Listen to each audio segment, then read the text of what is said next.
AM 1240. Now, this is what I'm going to read you, this letter, and it's authenticated by a police report that was undoubtedly foiled.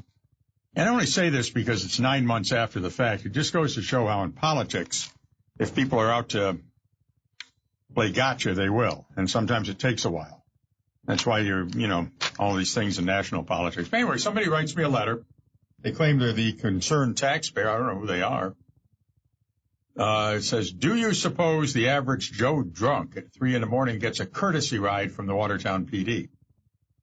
I would dare say the only ride the average citizen would get is to the PSB for booking. Is this a fringe benefit of being a elected official and elected, and a person who has been elected and waiting to take office? I'm not going to say the names right away. It certainly is not a service available to Joe citizen.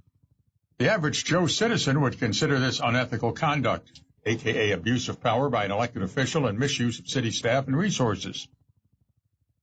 Why didn't blank and blank call their wives for a ride?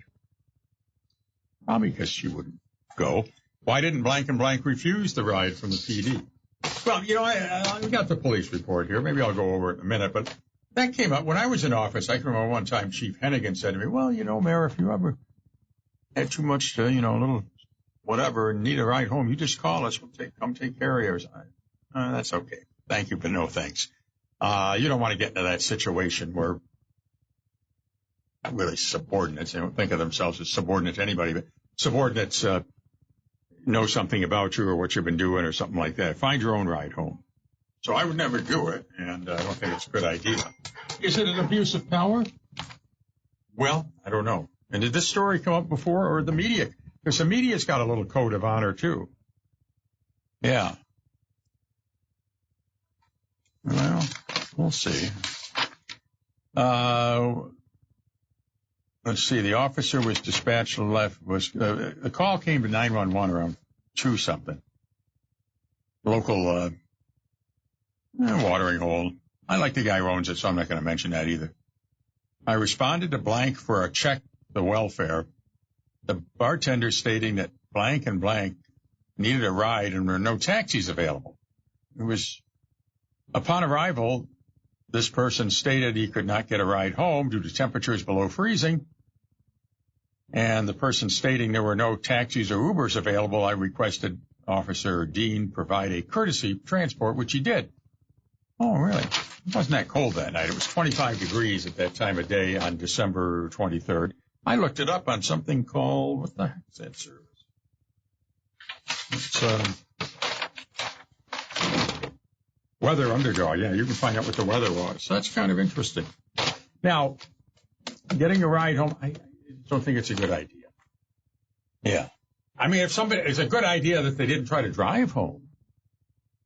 Kudos to them for that, but no, I wouldn't ask the fire department to send a fire truck over. Now, somebody said, texted me in, didn't a previous sheriff have one of the deputies driven home after he was overserved? Yes.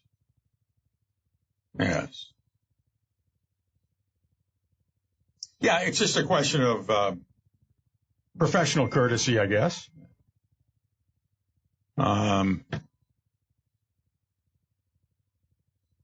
Depending on where you were or something, what the situation was.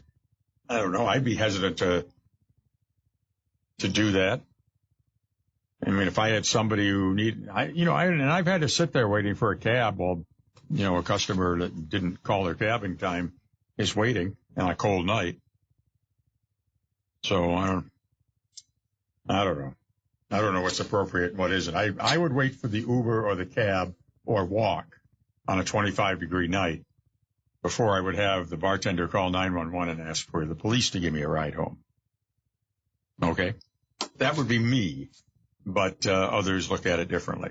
755, and there are some, perks with office. I mean, obviously the pay's not much and everything, so there's no big harm in that. 755-1240, the phone number if you'd like to give us a call. We'll be back with more in just a moment.